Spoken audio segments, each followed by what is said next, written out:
Quería retomar, después de los días de la Pascua, el conjunto de predicaciones que había empezado hablando de la visión de la comunidad. Ya sé que a lo mejor entre las personas que se intercalan a veces en las predicaciones y después los días de Pascua hace que se pierda un poquitín el hilo, pero bueno, así yo creo que también hay más variedad. Si recordáis, en mi última predicación, digamos, estándar, no extra, estuvimos tratando del tema de la comunidad y yo decía que tenía dos partes, como dos vertientes, una hacia afuera y otra hacia adentro. En la última charla sobre este tema tratamos de lo que significaba la comunidad hacia afuera, de por qué es necesario formar comunidad a la hora de tener una misión de cara a la gente, de cara al mundo. Entonces hoy quería centrarme en el otro apartado, es decir, en entender qué significado o qué misión tiene la comunidad de cara a las personas que pertenecen a ella. Esta es la diferencia entre una empresa o un ejército o un equipo y una comunidad. Una empresa, un ejército, un equipo tienen solamente una misión que cumplir y esa misión es lo único que hace que esa gente esté junta, nada más. Una comunidad es diferente. Una comunidad tiene una misión, pero también tiene una misión hacia adentro, es decir, hacia las personas que la forman. ¿De acuerdo? Por eso muchas veces se dice que una comunidad pues, es más bien una familia, etc., ¿no? Bueno, este tema me parece muy importante porque creo que si no entendemos bien qué es o qué significa una comunidad para las personas que la forman, no entendemos más del 50% del significado que la propia comunidad tiene, ¿vale? Entonces, es un poco lo que quería desarrollar en el día de hoy, ¿no? Y quería empezar precisamente por ahí, decir, bueno, ¿una comunidad qué es?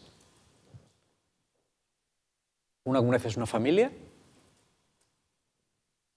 ¿Una comunidad es una escuela? ¿Una comunidad es, como vimos el otro día, algo que tiene un fin que conseguir? ¿Qué es una comunidad, no? Mirar, hacia adentro, yo creo que el objetivo de la comunidad... Yo recuerdo una vez un statement of faith de estos que tienen las comunidades, ¿no? Que es simplemente pues,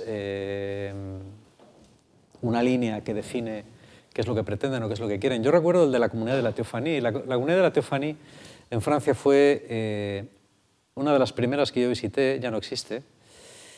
Y ellos, yo recuerdo haber leído una vez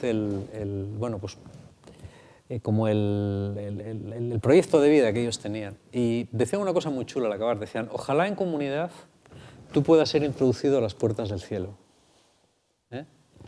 Me gustó esa idea, es decir, la comunidad es un lugar en el cual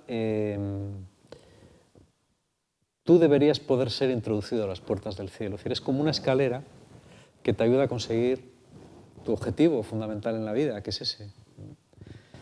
Entonces, si tuviera que definir cuál es la misión más importante de una comunidad hacia adentro, hacia sus miembros, aunque suene muy espiritual, yo diría que es esa.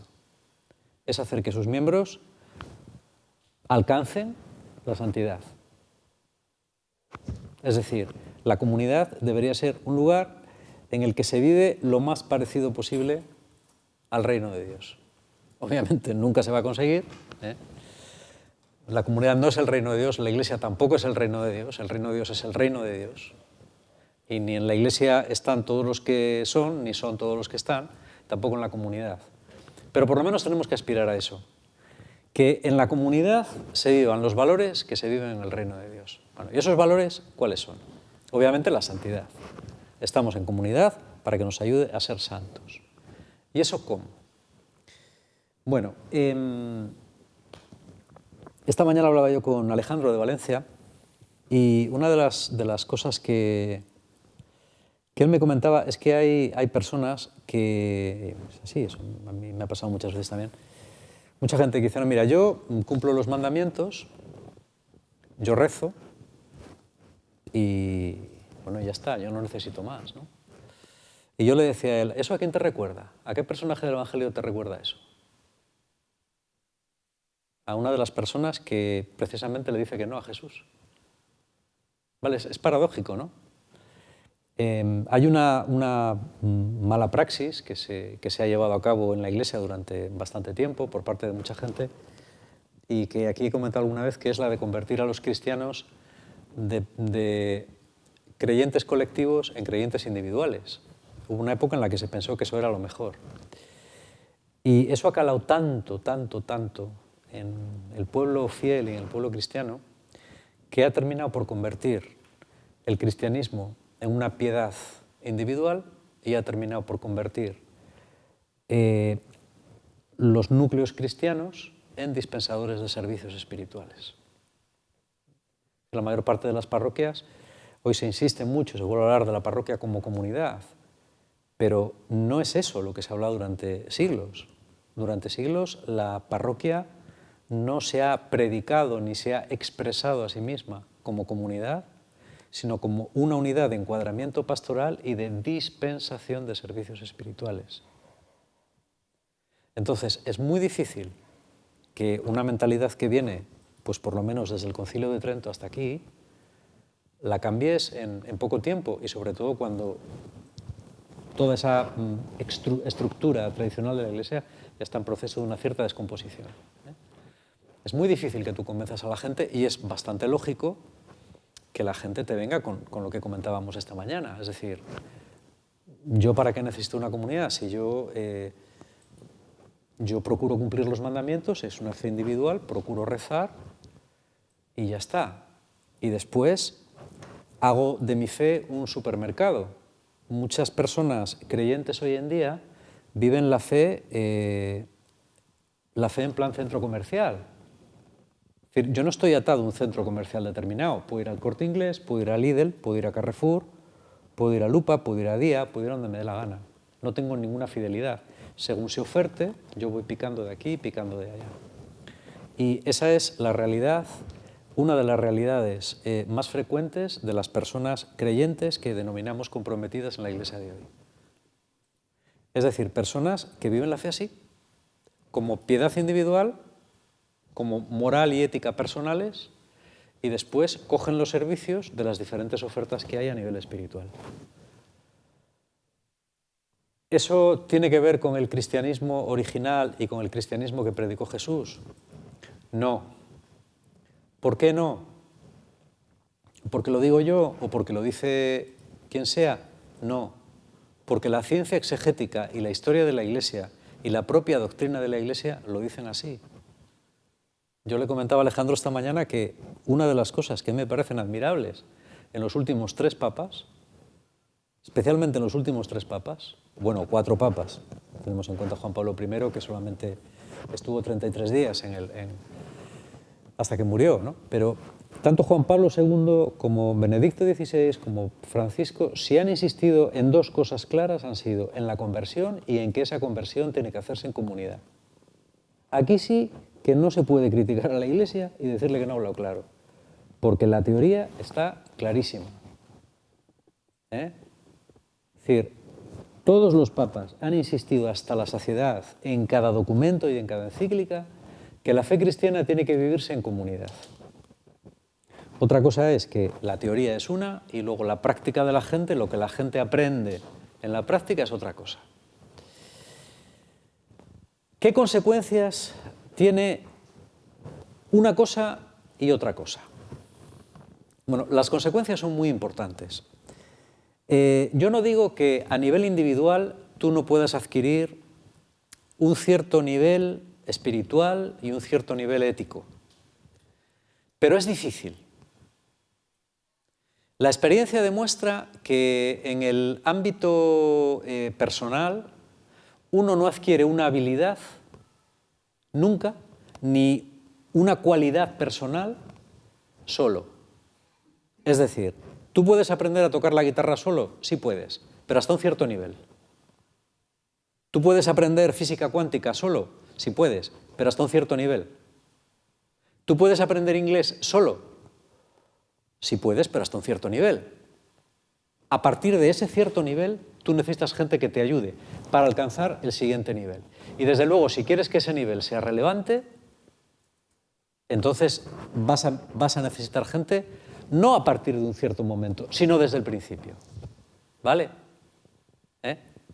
Muchos profesores, por ejemplo, de música dicen, yo prefiero que venga alguien que no sabe absolutamente nada del instrumento y poder enseñarle yo desde cómo sostenerlo hasta lo más básico, a gente que me viene ya con vicios cogidos. Yo recuerdo profesores o gente de autoescuela que te dicen, no, yo prefiero que venga gente que no sabe nada de conducir, porque la gente que viene conduciendo luego es mucho más difícil enseñarle, porque ya tiene vicios cogidos. Y eso pasa con todo. Y a nivel espiritual pasa también.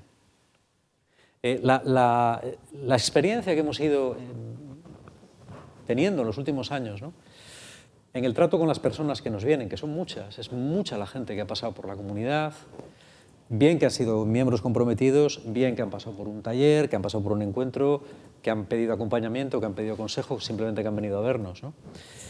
Esa experiencia, ¿no?, ese know-how que vamos adquiriendo nos demuestra una cosa, y es que la mayor parte de las personas no han tenido un crecimiento espiritual gradual, equilibrado y sistemático, sino que vienen con grandes lagunas, es decir, lo propio de los autodidactas. ¿Por qué? Porque en la Iglesia es un poquitín el problema que tenemos hoy. El 90% de las parroquias, que son las células básicas de encuadramiento pastoral, no pueden ofrecer eso. No pueden ofrecer eso porque el sacerdote no puede dedicar tiempo a eso, porque él mismo no tiene esa capacidad, no tiene por qué tenerla, aunque sea oficialmente el pastor, pero puede que no tenga precisamente el don de acompañar, bien porque no tiene otra gente que le ayude en ese trabajo, por lo que sea. Pero el hecho es que no hay un lugar en el que la gente pueda crecer como cristianos y pueda integrar sus vidas en un proyecto de seguimiento de Jesús. ¿Las comunidades antiguas tenían esta cualidad? Sí la tenían. De esto hemos hablado muchas veces. El proceso por el cual un cristiano se incorporaba a la vida normal de una comunidad cristiana se denominaba catecumenado. Los catecumenados eran distintos, pero generalmente eran eficaces, funcionaban bien y proporcionaban cristianos maduros. Obviamente habría comunidades que lo harían mejor y otras lo harían peor, pero todas tenían clarísimo que el proceso de engendrar, eso que Pablo, o un discípulo de Pablo, pone en boca de Pablo hacia Timoteo, ¿no? Es decir, aquello que yo te confié, Timoteo 2.2, 2 Timoteo 2.2, aquello que yo te confié, confíaselo tú a hombres fiables, de forma que el proceso de engendrar cristianos maduros en la fe no se detenga y continúe. Eso es lo que una comunidad tiene que hacer. Porque si no se hace eso, no tenemos cristianos maduros. Y el gran problema de la Iglesia hoy es que no tiene cristianos maduros. Yo en esto insisto mucho, porque yo creo que ahora mismo hay cosas que son más urgentes y cosas que son menos urgentes. Pero en la Iglesia este problema es el más urgente de todos.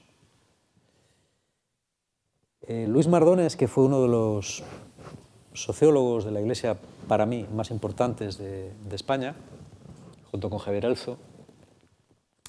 Luis Mardones murió hace unos años, murió joven, y él contaba cómo en una ocasión le había invitado el episcopado latinoamericano, el CELAM, le habían invitado a dar una charla y después algunos obispos latinoamericanos le habían preguntado cuál era su opinión acerca de cuál era la función primordial que ellos tenían que hacer para enfrentar los nuevos tiempos que venían. Y Mardones decía, yo les dije esto, cojan ustedes, o mejor dicho, cojan ustedes, no, tomen ustedes, estamos en América Latina, tomen ustedes grupos importantes de laicos comprometidos, de gente que tenga ganas en sus respectivas diócesis, instrúyanlos, denles formación espiritual, porque sobre esa gente van a tener que apoyar la Iglesia. Y háganlo pronto, porque en mi país, en España, ya no es posible. Ya es demasiado tarde. Es decir, se puede hacer, pero eso ya no va a parar el declive. Ya no va a impedir el final de esta Iglesia que conocemos, como la conocemos. Yo recuerdo que esas palabras me impresionaron mucho. Es decir, hagan esto, háganlo rápido, porque en España ya es demasiado tarde. Bueno, yo no sé si es demasiado tarde. Lo que sí sé es qué es lo que hay que hacer. No porque lo diga un sociólogo famoso, un sociólogo de la Iglesia famoso, sino porque es lo que se ha hecho siempre, porque está en la propia entraña del cristianismo hacer eso. Lo primero que una comunidad tiene que hacer con sus miembros es ayudarlos a crecer en la fe. Y aquí nos encontramos con otra cuestión importante. Si yo os pregunto a los que me estáis viendo ahora, ¿cuál es el aspecto más importante del Evangelio? Seguro que la mayoría me diríais la misericordia, ¿no? ¿Es eso verdad? Yo diría, sí. Otro punto importante del Evangelio, es decir, pero vamos, de estos que en cuanto lo abres y lo lees con un poco de sistemáticamente te sale. ¿Cuál es? La exigencia. A lo largo de la historia, por ejemplo, hasta el Vaticano II, se insistía en la exigencia.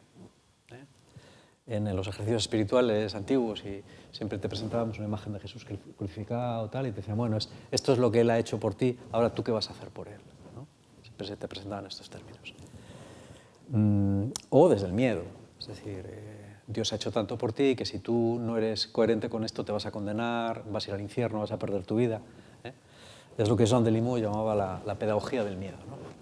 Que ha sido otro de los elementos que más se ha utilizado pues, en la piedad tradicional para evangelizar y para exhortar a las personas creyentes a que llevaran una vida en condiciones. Bueno, tanto ha sido así que después del Vaticano II ha sido todo lo contrario. Es decir, misericordia, misericordia, aquí nos salvamos todos, aquí todo está bien, lo importante es el corazón, lo importante es ser buena persona, lo importante y ya está, ¿no? Tú con tal de que seas un tío majo y tal, bueno, pues lo que hagas o dejes de hacer no es tan importante, tú simplemente, pues, porque lo importante es la misericordia. Y se ha olvidado el otro. Y yo, cuanto más leo la Biblia, cuanto más leo pues, libros de exégesis, ¿no? Siempre procuro estar cada año, leer uno o alguna cosa así. En el fondo, el mensaje de Jesús es un mensaje curioso, ¿no? Porque que permite las dos cosas. Yo recuerdo una vez un sacerdote cuando era pequeño que nos decía, ¿cómo pueden negar la realidad del infierno cuando Jesús habla tantas veces de ella y habla del fuego? Y tú dices, es verdad, Jesús habla de eso. Si no os convertís, todos pereceréis, allí será el llanto y el rechinar de dientes,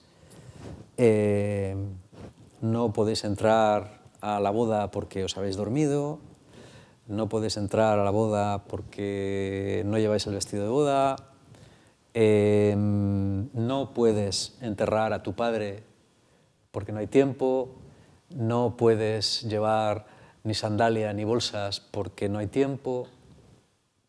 Eso también está ahí. Es decir, está la parábola del hijo pródigo. En el Evangelio de Lucas, por ejemplo, tienes la parábola del hijo pródigo y tienes la parábola que no es una parábola, es una perícopa del joven rico.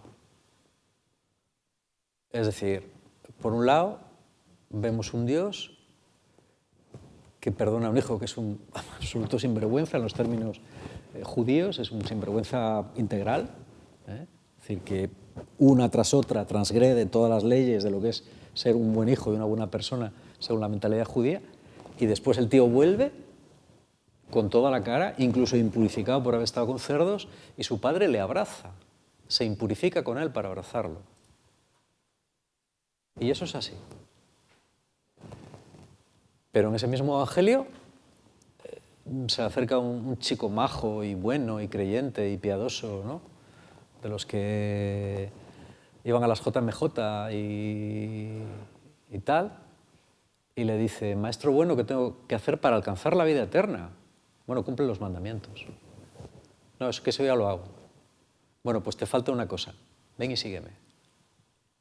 Y vende todas tus posesiones. Vende todas tus posesiones y ven y sígueme. Eso es muy radical. ¿Cómo compaginamos una cosa con la otra? ¿Nunca lo habéis pensado? Yo lo pienso mucho. Y la única conclusión a la que puedo llegar es la única conclusión a la que yo creo que honestamente se puede llegar. Es que son las dos cosas. Es que Dios es de las dos maneras. Pero ¿cómo puede ser Dios tan absolutamente perdonador y que parece que le da igual todo, ¿no? Que perdona todo, que es que hasta lo más lo perdona, que perdona. Esta tarde estarás conmigo en el paraíso. Tío, pero si era un tío que estaban allí crucificando, ni siquiera se arrepintió. O tal vez sí, pero bueno, ahí estaba, ¿no? Esta tarde estarás conmigo en el paraíso. Pero por otro lado, tened cuidado porque tal, vende tus bienes rápidamente y ven conmigo. No entierres a tu padre y no da tiempo y ven conmigo. ¿Cómo se comen esas dos cosas? Mi humilde interpretación es esta. Jesús destaca, sobre todo, según los especialistas, una cosa, y es la urgencia de la hora. Jesús tenía una conciencia extremadamente fuerte y extremadamente aguda de que él venía a presentar una oportunidad que podía ser la última. Un tren que no se podía perder. Una oferta que no se podía rechazar y una invitación que no se puede dejar para mañana. Y eso uno puede interpretarlo como quiera, pero lo tienes en los evangelios, en los 4 evangelios, por todos los lados. Esa urgencia y esa autoridad de Jesús para insistir en que tomes una decisión, que no te quedes parado, que no entierres el talento, que no te pongas a beber cuando tu dueño se ha ido y te ha dejado al cargo de los bienes, que no te quedes sin aceite, que no te quedes sin vestido de fiesta, que no te duermas cuando va a venir el ladrón, y 1000 ejemplos más, que espabiles, que veles. ¿Por qué? Porque el suyo es un tren que no se puede perder. Y ciertamente el tren del seguimiento de Jesús le podemos perder. Y ciertamente muchos cristianos pierden el tren del seguimiento de Jesús. Seguramente. No sé si era Ignacio Larrañaga quien decía que él decía, procesos, como decía, procesos espirituales perdidos, no sé si los hay. Abortados, desde luego que los hay, decía él. Abortados, desde luego que los hay. Yo creo que esta es la labor fundamental de una comunidad. En una comunidad tú vienes a aprender que seguir a Jesús tiene que ser lo primero. Que no se puede perder esta oportunidad. Que tú tienes que vivir tu fe con otros y tienes que vivirla a tope. No puedes, si tú puedes llegar a un 50 en el seguimiento de Jesús, no puedes conformarte con el 20, porque eso es enterrar el talento. Si tú puedes llegar a este nivel de santidad, no puedes quedarte aquí. Porque Dios no va a mirar. A ver, no hablo en nombre de Dios, se acabó. He dicho que nunca más iba a hablar en nombre de Dios. La clave no está en dónde has llegado, la clave está a dónde podrías haber llegado. Porque eso se lo debes a Dios. ¿Entendéis? Yo creo, y nadie puede demostrarme lo contrario, que en una comunidad que te acompaña, que te ayuda, que te perdona y que te exige, puedes llegar mucho más arriba que si estás solo. De la misma manera que si vas a un conservatorio en el que te examinan, te preparan, te enseñan y te aconsejan, vas a aprender más que tocando un instrumento solo en tu casa. O vas a aprender más karate yendo a una buena academia que aprendiéndolo tú solo viendo películas de Bruce Lee o de Jackie Chan. Y así con todo lo demás. Nadie que quiere tener éxito en la vida deja de ir a la universidad y de apuntarse en másters que cuestan un montón, porque se toman muy en serio su formación en orden a tener éxito. Pero con la fe no. Con la fe vale cualquier cosa. Y esto es dramático. Y yo creo que por eso Jesús, porque nos conocía, insistía tanto en esto. Esto que es a veces ya tan machaconamente repetido, ¿no? Venga, venga, venga. Se parece que está siempre, pero rápido, pero ya, pero venga, pero no os dais cuenta, pero venga. No os durmáis. Que este es el último tren. Que no sabes cuándo va a pasar otro, si va a pasar, que igual no pasa más. Busca un grupo de personas que te ayuden a lo máximo.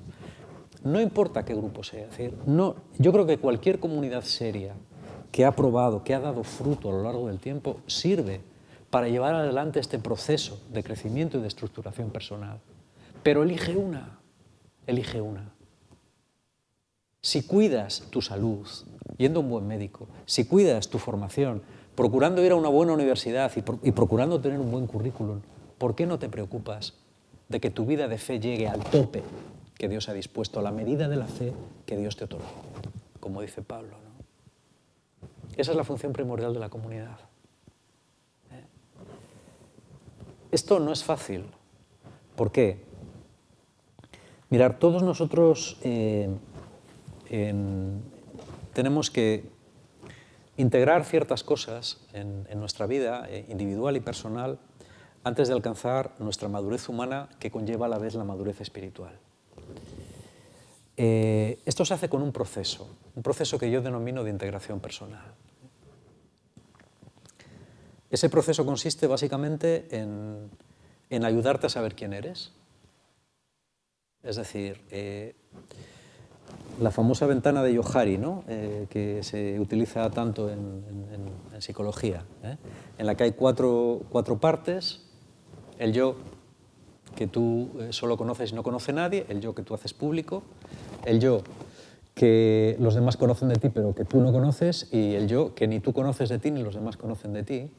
Ese yo, ese cuadro hay que completarle al máximo para tú saber quién eres. La base fundamental es esa. Si tú no sabes quién eres y estás dispersado o vives con imágenes que tú mismo te has creado de ti mismo, pero que no son tú, no vas a poder crecer humanamente y espiritualmente tampoco. Te vas a ver limitado enseguida. Solamente cuando tú entras en un grupo que trabaja bien estos aspectos.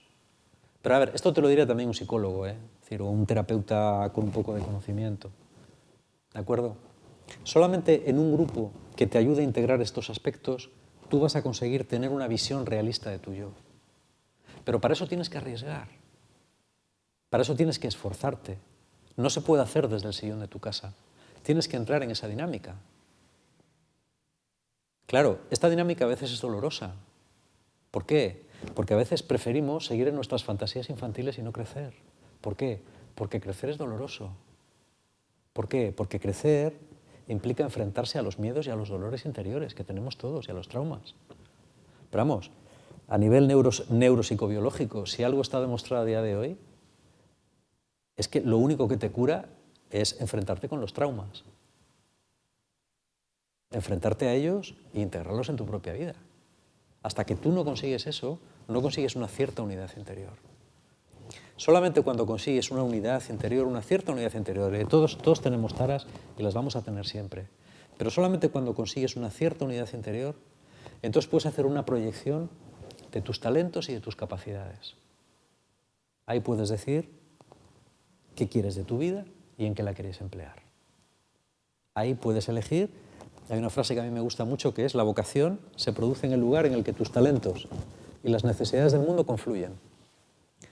En esa tangente, donde tu talento y donde tú te sientes bien confluye con una necesidad del reino de Dios, ahí se encuentra tu vocación. Pero llegar hasta este punto cuesta. Y por eso hay procesos abortados. Porque hay gente que no quiere pagar el precio. Si el joven rico, cuyo nombre no conocemos, hubiera dicho sí a Jesús, habría sido un apóstol probablemente, o al menos un discípulo de Jesús, y conoceríamos su nombre. No conocemos su nombre porque no quiso pagar ese precio. No quiso pagar el precio de enfrentarse a lo que le ataba, que eran sus riquezas, su estatus, y eso le impidió crecer. Y ahí se quedó. Ni siquiera sabemos cómo se llamaba. Y no es casual que no sepamos cómo se llamaba. Sabemos perfectamente cómo se llama Pedro o cómo se llama María Magdalena. Esa es la cuestión. Estoy diciendo cosas en mucho tiempo complejas y yo creo que tienen mucha miga. Pero bueno, tiempo habrá de irlas desarrollando más. La función primordial de una comunidad es esta: hacer que tú vivas plenamente la dimensión del reino y ayudarte en tu integración personal. Eso solamente se hace rozándote con otros, interactuando con otros, porque solamente con otros, en base a los otros, al feedback que los otros te devuelven, a la ayuda que otras personas más experimentadas te ofrecen, puedes encontrar la integración personal y la unidad contigo mismo. Eso quien nos lo dice lo sabe muy bien. Muy bien. Y es muy importante en la vida, sobre todo porque no te das cuenta cuando sucede, te das cuenta mucho después. Yo recuerdo exactamente el momento en el que yo cogí el tren. Y podía no haberle cogido. Y coger el tren para mí era chungo, era difícil. Pero Dios me dio la gracia de ver que aquel momento era el momento. Yo no sé si más adelante hubiera tenido una oportunidad como la que tuve. A lo mejor sí, o a lo mejor no. Pero yo cogí mi tren y mi vida se salvó. Pero tuve que tragar mucho lodo, mucho lodo. Pero sabía que tenía que hacerlo y gracias a eso, pues bueno, lo poco o lo mucho que he llegado a hacer en mi vida, a lo mejor no ha sido mucho, pero desde luego, si no hubiera cogido ese tren, habría sido muchísimo menos. Sé de lo que hablo y por eso lo digo. Cualquiera que me estás escuchando, yo te diría, mira, coge el tren ya. Yo no sé qué es lo que tienes que hacer, pero coge el tren ya, coge el tren que te permita seguir a Jesús de la manera más radical posible y de la manera que produzca más fruto en tu vida, porque en la medida en la que produzca fruto en tu vida, producirá el día de mañana fruto en la vida de otra gente. Y eso es extremadamente importante. Es extremadamente importante. Y es también la función principal por la que estamos en comunidad. Dice el Papa que la comunidad tiene que ser un hospital. Ciertamente. A mí no me gustan mucho los hospitales, pero supongo que son necesarios. Yo creo que tiene que haber un lugar en el que podamos, por lo menos delante de alguna de la gente de ese lugar, poder quitarnos un poquitín la máscara y ser un poco quienes somos, ¿no? Y poder presentar nuestras heridas, debilidades y necesidades, sin que pase nada, sin que pase nada, ¿no? Rick Warren, que es el pastor más famoso de Estados Unidos ahora mismo, sin duda, vamos. Él cuenta que en los acontecimientos más traumáticos de su vida, ¿no? Como por ejemplo cuando se suicidó su hijo en el 2013, él tiene una célula de... Están él y su mujer y creo que son otros 2 matrimonios más, y dice, ese sitio es el que me ha sostenido a mí. Dice, ahí yo que soy un superpastor y mi mujer ahí podemos derrumbarnos, podemos decir todo lo que sentimos y todo lo que... Ese lugar nos ha salvado. Eso es una comunidad. Donde puedes, bueno, pues derrumbarte porque tú eres el pastor más famoso de Estados Unidos y tu hijo se ha suicidado, ¿no? Yo creo que ese ejemplo explica mejor que cualquier otra cosa cuál es la función hacia dentro de una comunidad.